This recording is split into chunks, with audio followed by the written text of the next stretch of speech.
Nah, jangan di skip, jangan ditinggalkan ya, karena ini yang paling penting. Kita akan membicarakan dari hasil apa yang tadi terjadi, yang kita dapat lihat seorang anak yang luar biasa ini, tapi mempunyai satu pertanyaan kecil pasti, dan itu sudah terjawab ya, paling tidak dari saya, itu dari mata saya ya, dari kacamata saya. Nah, saudaraku, yang paling penting ini adalah apa yang mau saya sharekan, yang kita mau belajar bersama yuk. Apa dia? Apa itu? Kita wajib mengajarkan anak mengenal sosok Yesus, mengenal Tuhan Yesus sedari dini. Nah, ini yang mau saya bagikan kepada saudara-saudaraku seiman di dalam nama Tuhan Yesus. Saudara, kita sebagai seorang tua, bukan seorang tua, sebagai orang tua yang memang hidup di dalam Yesus Kristus, apalagi yang kita sudah mengenal dengan baik siapa Yesus Kristus, bukan hanya sebagai Tuhan ya, tapi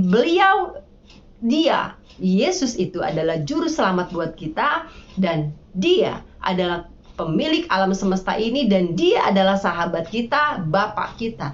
Nah, jangan biarkan anak-anak kita tidak mengenal Yesus seperti kita mengenal Tuhan Yesus. Nah, buat ibu-ibu yang buat orang tua yang notabene sudah bertobat sungguh-sungguh ya, ataupun yang belum mengenal Tuhan Yesus dengan lebih dalam tapi beragama Kristen misalnya, tidak ada salahnya, ayo mencari Tuhan bersama-sama dengan anak ya, mencari Tuhan bersama-sama dengan anak, ayo ya.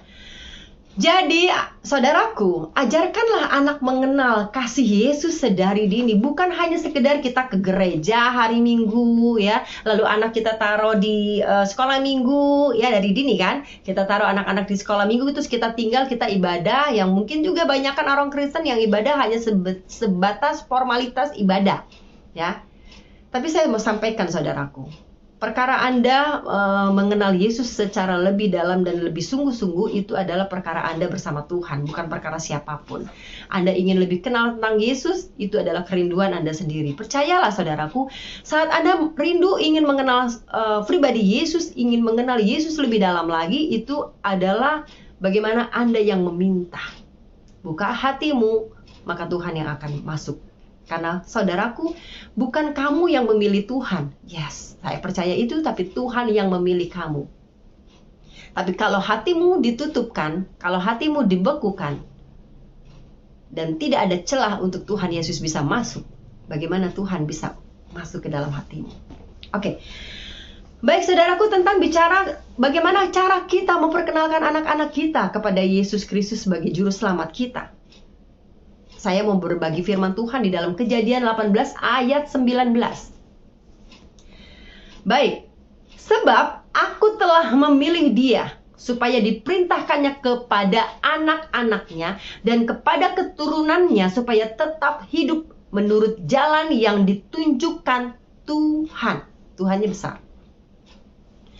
Dengan melakukan kebenaran dan keadilan, dan supaya Tuhan memenuhi kepada Abraham apa yang dijanjikannya kepadanya.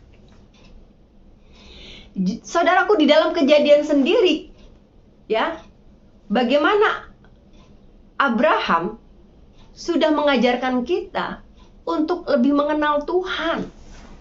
Saat itu Tuhannya masih besar ya saudaraku. Jadi di dalam Kejadian, Yesus itu berarti belum ada di dunia ini. Yesus itu belum turun ke dunia ini. Oke? Jadi saudaraku, di dalam Kejadian 18 ayat 19 ini dijelaskan bahwa diperintahkan kepada kita untuk kita memperkenalkan Tuhan kepada anak-anak kita. Ya. Dan dikuatkan di dalam Ulangan 6 ayat 4 sampai dengan 8. Nah, ini dikuatkan nih saudaraku ya. Kita belajar bersama bagaimana cara kita mendidik anak-anak kita, bagaimana cara anak-anak kita biar tetap bisa hidup bersama dengan kita, berdampingan dengan kita, hidup bisa melihat kasih Yesus di dalam keluarga kita. Jangan cuma kita saudara yang diselamatkan Tuhan, tapi anak-anak kita juga harus kita selamatkan. Karena anak-anak kita, apa yang kita lakukan itu yang mereka lihat. Benar? Benar. Betul saudaraku? Amin? Amin. Baik, kita firman ini luar biasa di dalam Ulangan 6 ayat 4 sampai 8. Ayat 4, dengarkanlah hai orang Israel, Tuhan itu Allah kita. Tuhan itu Esa. Kasihilah Tuhan Allahmu dengan segenap hatimu, dengan segenap jiwamu, dan dengan segenap kekuatanmu, katanya. Kata Tuhan, ya. Lalu, apa yang kuperintahkan kepadamu pada hari ini, haruslah engkau perhatikan. Nah, ini ayat 7 yang paling terpenting. Haruslah engkau mengajarkannya berulang-ulang kepada anak-anakmu dan membicarakannya apabila engkau duduk di rumahmu, apabila engkau sedang dalam perjalanan, apabila engkau berbaring, dan apabila engkau bangun. Jelas ya saudaraku?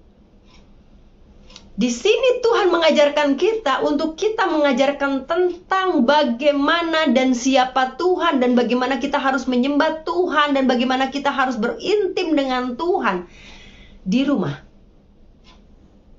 di jalan, bahkan saat kita mau tidur, saat kita bangun tidur, kata Tuhan.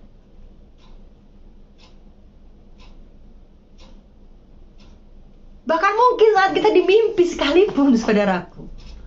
Jadi kalau bicara tentang di rumah, berarti dimanapun, saat kita di meja makan, saat anak kita sedang belajar, saat anak kita sedang bermain, terus ajarkan. Karena ada saja pembicaraan kita yang akhirnya akan kita menuju kepada Tuhan. Salah satu contoh adalah pada saat anak kita makan, lalu dia tidak mau makan apa yang dia suka, contoh ya, atau dia merajuk karena makanan yang dia nggak suka dan dia nggak mau, sementara kita hanya punya makanan itu. Kita bisa jelaskan kepada dia dengan firman Tuhan yang kita tahu. Anakku, makan nak, karena di luar sana banyak orang yang tidak bisa makan. Tuhan meminta kita untuk selalu mengucap syukur. Arti apa mengucap syukur, saudaraku? Jelas itu firman Tuhan, saudara. Tuhan meminta kita untuk selalu mengucap syukur dengan apa yang kita terima. Kalau saat ini kita hanya bisa makan pakai ini, ayo makan. Perkaranya anak-anak kadang-kadang memang suka nyeleneh dan suka merajuk, ya. Itu adalah alamiahnya seorang anak-anak. Lalu saat dia bermain, contohnya dia pulang dengan menangis karena berantem sama teman-temannya, ya. Lalu dia marah dan semarahnya. Saudaraku, dengarkan dulu dia ngomong. Kadang-kadang orang tua ini bisa langsung menghakimi, ya. Hakimi orang yang temannya, atau kita menghakimi anak kita. Belajar menjadi kuping, dengarkan dulu, ya. Which is dia yang dibully atau dia yang ini, cuma kita bilang, anakku, udahlah nak. Tuhan bilang kalau dia kasihilah musuhmu. Kalau Tuhan ditampar pipi kanan, maka Tuhan akan memberikan pipi kiri. Ditampar pipi kiri, diberikan pipi kanan. Ini kita kasih pengertian, anakku, jangan membalas, ya sudah. Karena Tuhan saja tidak membalas pada saat itu. Bisa hal-hal kecil seperti itu, saudara. Banyak lagi dan banyak lagi. Saat kita mau tidur, bukan cuma sekedar doa, tapi kita berikan perumpamaan. Saudaraku, ini saya bicara gini, kita belajar bersama. Ya. Oke, lanjut ya saudaraku. Di ayat 8 nih, haruslah juga engkau mengingatkannya kepada anak kita sebagai tanda pada tanganmu, dan haruslah itu menjadi lambang di dahimu. Dahiku, dahi anak-anak kita. Jadi saudaraku, kalau sedari dini kita sudah mengajarkan kekristenan kepada anak kita, bagaimana Tuhan Yesus bekerja buat hidup kita, hingga pada saat ada pertanyaan, ya saya juga kecolongan nih saudaraku, bagaimana anak saya dengan polosnya ngomong, aku tuh Katolik apa Protestan? Oh my God, Bapak di surga. Kecolongan loh saudaraku. Akhirnya saya menjelaskan, kita Protestan nak. Apa itu Katolik, apa itu Protestan. Tapi kita tidak akan membandingkan gitu, tidak. Membandingkan itu dalam arti, oh yang di sana nggak benar, nah yang di sini benar. Enggak. Tetap kita katakan apa yang kita saat ini kita ada di mana gitu. Hanya itu penjelasan buat kita. buat anak-anak kita. Nah, saudaraku, mengapa Allah ingin kita memperkenalkan Tuhan, maksudnya Tuhan Yesus, kepada anak kita sedari dini? Kenapa sih, saudaraku? Ini pengalaman, saudaraku. Jadi saudara, kalau saudara terlahir dari agama Kristen, berarti saudara kan otomatis Kristen ya. Kalau Anda terlahir dari Islam, seperti saya dulu lahir sebagai dari keluarga Islam, Muslim, otomatis saya menjadi seorang Islam. Lalu Anda lahir dari orang yang tidak punya agama, maka Anda pun tidak punya agama, dan begitu seterusnya. Sehingga pada saat Anda besar nanti, Anda punya hak untuk memilih, ya. Begitu bukan, saudaraku? Tapi sebagai seorang Kristen, sebagai anak Tuhan, jangan biarkan anak-anak kita tidak mengenal agama, ya. Kalau bicara sekarang agama. Tapi kalau saya sudah mengenal Yesus Kristus, itu bukan lagi tentang agama. Saya ingin anak-anak saya mengenal bahwa Yesus itu adalah juru selamat dan Tuhan. Bukan sekedar Tuhan, dia Bapa buat kita. Dan saya minta kepada anak-anak saya mengenal sosok Yesus, bukan lagi tentang agama, tentang sosoknya sebagai seorang pribadi luar biasa buat saya pribadi. Dan saya selalu bilang, nak, aku mau, mama mau. Bukan cuma mama yang merasakan bagaimana hebatnya Tuhan, tapi kalian harus bisa merasakan bagaimana Yesus itu luar biasa hidup di dalam kehidupan kalian. Saudaraku, kalau saya tadi bicara tentang seorang anak mempunyai agama, title ya, karena kita mau nggak mau mempunyai identitas ya, bagaimana orang tuanya. Jadi kita tuh punya agama nenek moyang kita dulu sebelum saya mengenal Yesus. Saya sebagai seorang Muslim yang lahir, akhirnya saya jadi orang Islam ya. Tapi saya bersyukur, puji Tuhan, Tuhan Yesus memilih saya sehingga saya bisa berkata saya ikut Yesus. Nah, kalau kita sudah menjadi pengikut Yesus, Tuhan yang benar, Tuhan yang kita tahu, yang benar-benar tidak tersembunyi, tapi Tuhan yang nyata dan real, kenapa kita tidak perkenalkan kepada anak kita supaya anak kita benar-benar tahu bahwa ini loh, nak, Tuhan Yesus, Tuhan yang sebenar-benarnya Tuhan.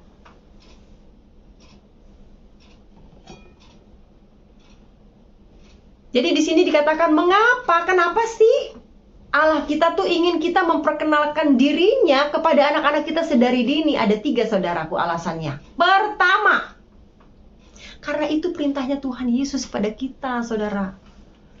Karena Tuhan memerintahkan itu kepada kita. Di dalam Efesus 6 ayat 4. Ya. Dan kamu, bapak-bapak, ini nih, bapak-bapak, kenapa bapak-bapak? Karena bapak adalah kepala keluarga, bukan? Tapi kalau misalnya di dalam rumah adalah single parent seperti saya pun menjadi seorang bapak buat anak-anak saya. Janganlah bangkitkan amarahmu di dalam hati anak-anakmu, tetapi didiklah mereka di dalam ajaran dan nasihat Tuhan. Itu perintahnya Tuhan, bukan, saudaraku?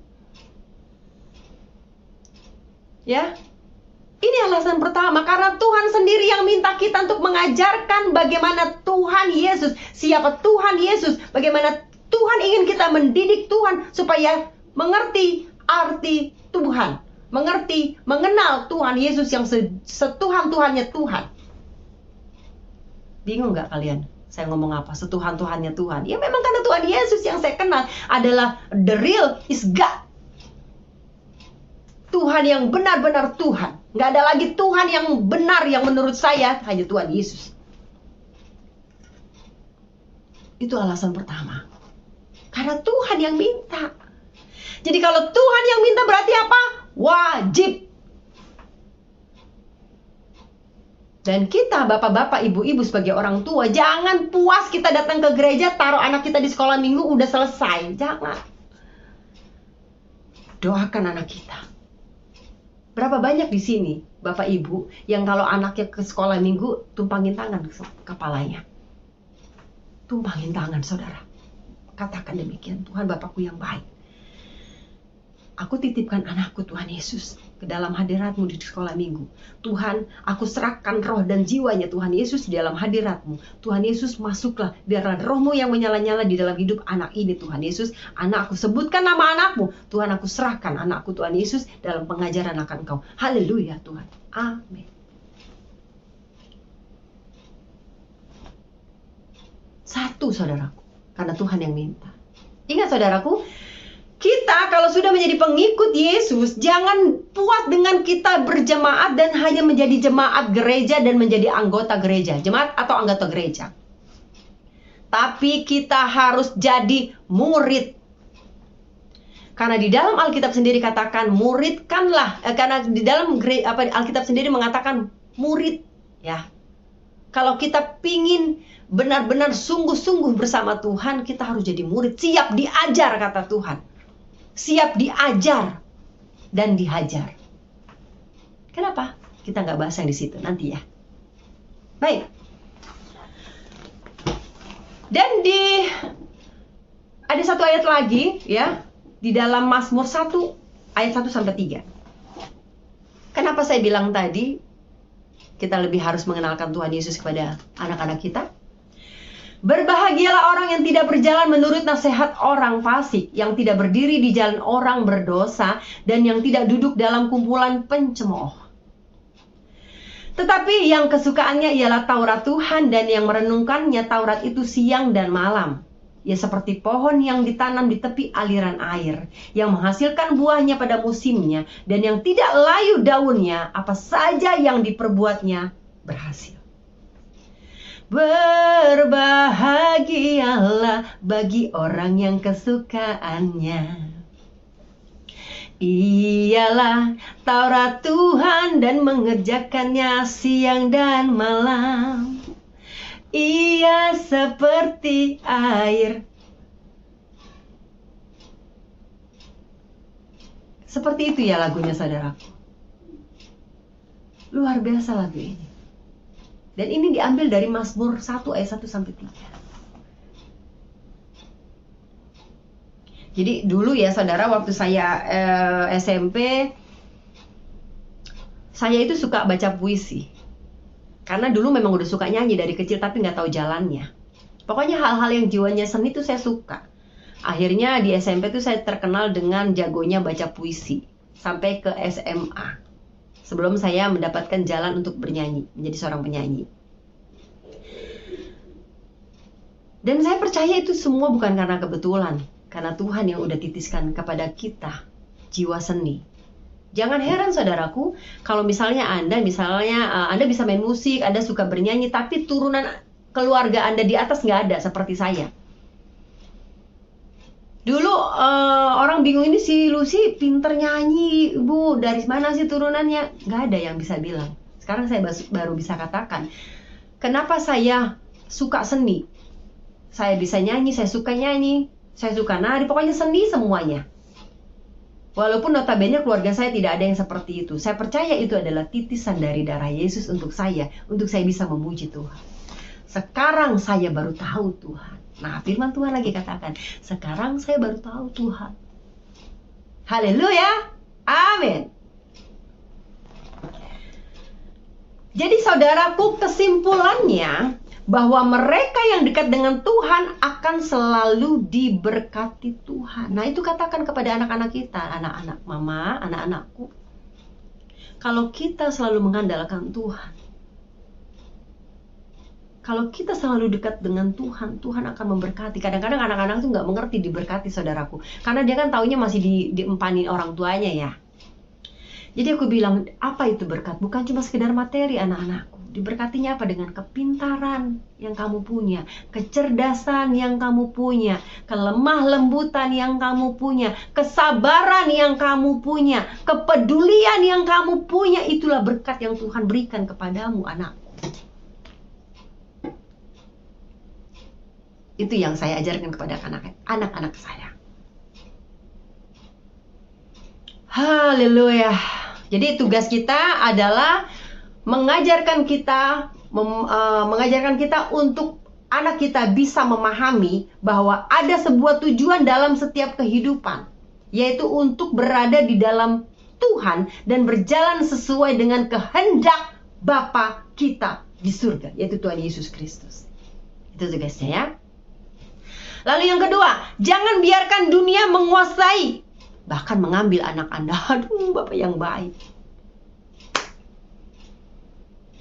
Ya, jangan biarkan saudaraku, dunia menguasai anak kita, bahkan bisa mengambil anak kita. Jangan saudaraku, bagaimana caranya? Ya kita itu tadi, kita rangkul anak kita. Bukan cuma kita mengenal Tuhan, tapi biarkan anak-anak kita juga mau dimuridkan.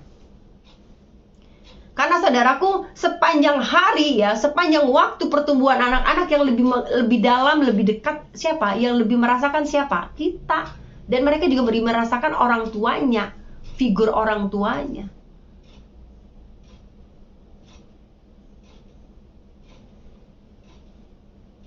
Jadi saudaraku, segala sesuatu apa yang kita tanamkan sedari dini membuat dia tertanam, ya, menjadi pondasi yang kokoh dan kuat. Sehingga pada saat dia sudah dewasa usia 17 tahun dia bisa memilih yang mana yang terbaik buat hidupnya. Tapi yang paling terpenting, ada Tuhan dalam hidupnya, melekat dalam dirinya dan dalam hatinya. Saudaraku, ada istilah, kalau bukan kita siapa lagi saudaraku? Kita sebagai orang tuanya yang dekat dengan anak kita. Dan ketika karena ketika kita mulai menjadi pengikut Kristus, ini pada 2 Korintus 5 ayat 17 tertulis, jadi siapa yang ada di dalam Kristus, ia adalah ciptaan baru. Yang lama sudah berlalu, sesungguhnya yang baru sudah datang. Nah, saudaraku, waktu saya belum kenal Tuhan, ya, anak-anak saya pun akhirnya menjadi pengikut saya, agama nenek moyang saya. Pastinya tadinya kalau saya tidak mengenal Tuhan. Tapi di dalam Korintus 5 ini, Tuhan mengatakan kepada saya, jadi siapa yang ada di dalam Kristus? Saya berada di dalam Kristus, maka saya adalah ciptaan yang baru. Jadi yang lama dulu tuh sudah berlalu, ya. Dan yang baru sudah datang, ya inilah yang baru. Cawan yang baru, hidupku yang baru. Dan tugas saya, memperkenalkan anak saya, cawan ini kepada anak saya. Dan menetapkan dia, inilah yang terbaik anakku. Biar dia mengenal ini loh, nak, Tuhan yang benar. Supaya tidak goyah saudaraku. Karena hidup ini bergulir dan bergulir, jangan biarkan dia terlindas dan termakan oleh dunia ini. Sehingga kita harus menjaga agar anak-anak kita terbiasa dengan kasih Tuhan Yesus sedari dini Tuhan, saudaraku. Sehingga ia dapat bertumbuh menjadi pribadi yang takut akan Tuhan. Itu yang paling terpenting. Takut akan Tuhan. Bagaimana ciri-cirinya saudaraku? Pada saat ia berdusta, pada saat ia berbohong, kita tahu. Dan dia merasakan gak nyaman saudaraku. Puji Tuhan, anak-anak saya ajarkan dari kecil tidak boleh berbohong. Kalau iya katakan iya, kalau tidak katakan i. Tidak. Bahkan mengambil yang bukan miliknya pun tidak boleh. Ya. Ada uang di depan di meja sekalipun, kalau bukan punyanya dia tidak ambil. Dia akan ngomong, mama ini uang siapa? Uang mama. Aku ambil ya ma, minta buat beli es. Omong. Kejujuran, karena saya bilang mama gak lihat tapi Tuhan lihat.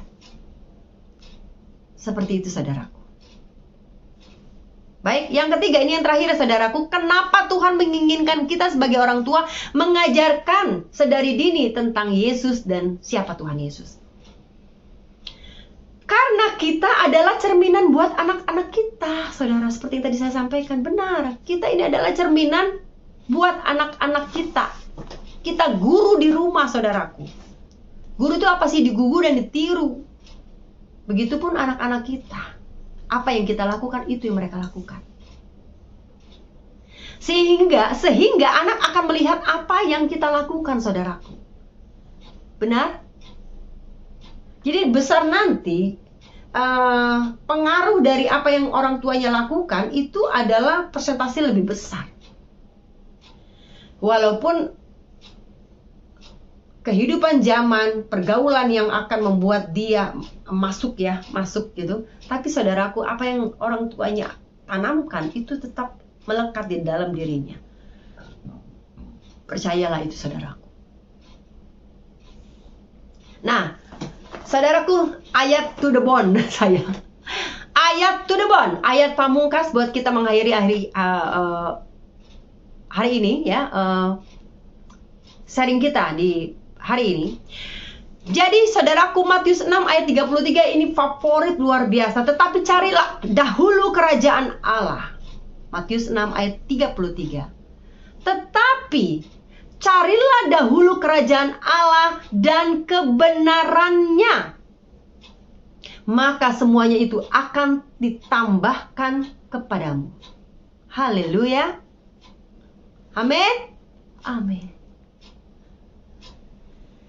Ya saudaraku terkasih di dalam Tuhan, demikian tadi kiranya sharing kita pada hari ini dapat mengajarkan kita bersama-sama bergandeng tangan. Orang tua yang lengkap, masih ada ayah dan ibu, ayo bergandeng tangan. Sesibuk apapun saudaraku kalian bekerja, ingat ya, kalau misalnya kita rusak ya, kita ini adalah orang tua yang rusak, jangan biarkan anak kita pun menjadi rusak. Kalau kita orang tua yang mengenal Tuhan, bertobat dan mengenal Tuhan secara pribadi, jangan biarkan itu jadi milik Anda. Kita punya anak yang wajib untuk kita didik agar mereka bisa meniru apa yang kita lakukan. Jangan kita berkoar-koar di mimbar, jangan kita berkoar-koar di banyak orang seakan-akan kita benar-benar sudah deket banget sama Tuhan. Rasanya surga udah milik kita. Tapi anak kita, ingat saudaraku, dia masa depan kita. Ajarkan sedari dini. Jadikan anakmu sahabatmu. Saya selalu bilang gini sama anak-anak aku ya. Kakak, adik, mama ini bukan cuma sekedar mama. Mama ini papamu. Mama ini sahabat. Mama ini temanmu.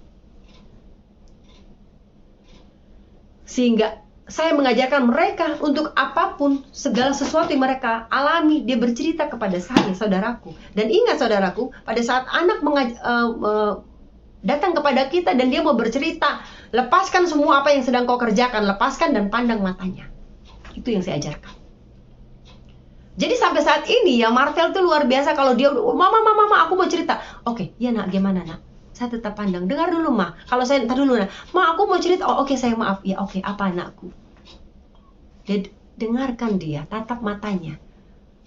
Betapa kita begitu excited mendengarkan apa yang mau dia katakan dan dia mau ceritakan. Itu mau membuat saya, oh Tuhan terima kasih.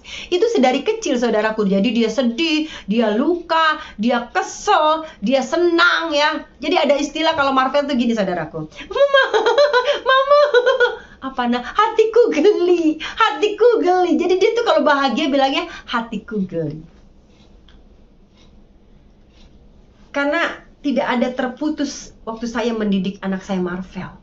Nah, yang kedua ini adalah sebuah tantangan berat buat saya. 5 tahun saya tidak bersamanya. Banyak hal yang hilang, saudara. Tapi saya bersyukur, puji Tuhan, 1 tahun ini saya sudah bersamanya. Banyak yang Tuhan sudah ubahkan buat anak kedua saya ini. Jadi buat di luar sana, orang tua, ayo datang kepada Tuhan. Dan katakan kepada Tuhan, Tuhan, ini aku orang tua anak-anakku Tuhan. Tuhan, aku tidak tahu apa yang harus aku lakukan untuk mendidik anak-anakku. Tapi yang aku tahu, hanya ikut Engkau, hanya berdasarkan Engkau saja Tuhan, aku dapat mendidik anak-anakku. Tuhan, berikan hikmat marifat buat aku Tuhan Yesus untuk mendidik anak-anakku Tuhan. Katakan demikian saudaraku. Doa yang tulus Tuhan, saudaraku, Tuhan dengar. Bahkan doa tidak tulus sekalipun Tuhan dengar saudaraku. Apalagi doa yang tulus. Ya saudaraku, jangan lupa dan selalu berseru kepada Tuhan, Tuhan Allah kita, Yesus Kristus namanya. Terima kasih saudaraku, sampai ketemu lagi di channel berikutnya, di konten berikutnya. Shalom, Tuhan Yesus memberkati. Haleluya. Amin.